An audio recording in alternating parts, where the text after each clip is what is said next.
ఓం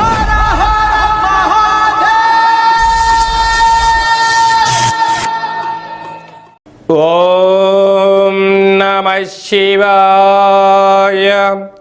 నమో నారాయణాయ.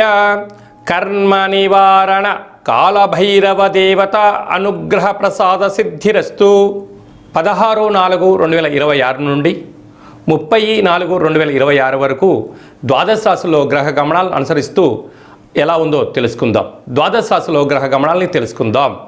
మేషరాశిలో ఏడాది తర్వాత రవి భగవానుడితో కూడుకున్న శుక్ర భగవానుడు, మిథున రాశిలో దేవగురు బృహస్పతి సంచార స్థితి, సింహరాశిలో కేతు సంచార స్థితి, కుంభరాశిలో రాహు సంచార స్థితి, మీనరాశిలో కుజుడు బుధుడు శని సంచార స్థితితో ద్వాదశ రాశుల్లో గ్రహ గమనాలు ఈ విధంగా ఉన్నాయి. మేషరాశి వారికి ఈ పరాభవనమ సంవత్సరంలో ప్రారంభమైన తర్వాత మొట్టమొదటి అమావాస్య సందర్భంగా ఆదాయ వ్యయాలు అద్భుతంగా ఉన్నాయి. అయినా మరొక వైపు ఏలనాటి శని పొంచి ఉంది మిత్రమా.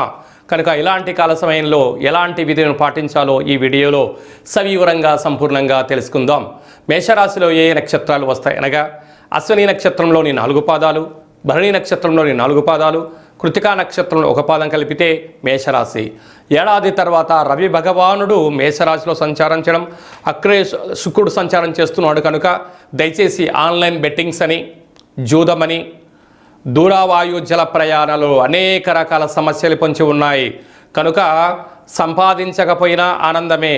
ఉండబడినటువంటి స్థిర చరాస్తులను భగవంతుడు ఇచ్చిన కాళ్ళు ముక్కు నోరు చేతులను పోగొట్టుకోకుండా స్థిర చరాస్తులను కాపాడుకుని కనీసం మానవ ప్రయత్నం చేయండి. అద్భుతమైన విజయం మీ సొంతం అవుతుంది. ఏనాడు లేనటువంటి విధంగా వ్యయంలో త్రిగ్రహ సంచార స్థితి, శని భగవానుడితో కూడుకున్నటువంటి కుజుడు, శని భగవానుడితో కలిపినట్టు బుధ భగవానుడు అవ్వడం వలన నూతనమైన పెట్టుబడులు పెట్టేటువంటి కాల సమయంలో ఎన్నో జాగ్రత్తల అవసరమని చెప్పి జ్యోతిర్విజ్ఞానం తెలియచేస్తుంది. కనుక ఇలాంటి కాల సమయంలో ఈ అమావాస్య సందర్భంగా గగనంలో ఉండబడినటువంటి శూన్యాన్ని క్షీరంలో చూడడం, అలాగనే మీకు దగ్గరగా ఉండబడిన కాలభైరవ స్వామివారి యొక్క స్మరణ, కుక్కకు కానీ కాకి కానీ ఆవుకు కానీ ఇది వేసవి కాలంలో నీటిని దానం చేస్తే సకల గ్రహ దోషాలు తొలగిపోతాయని చెప్పి గమనించాలి. మీ వ్యక్తిగత జాతకం తెలుసుకోవాలనుకుంటున్నారా?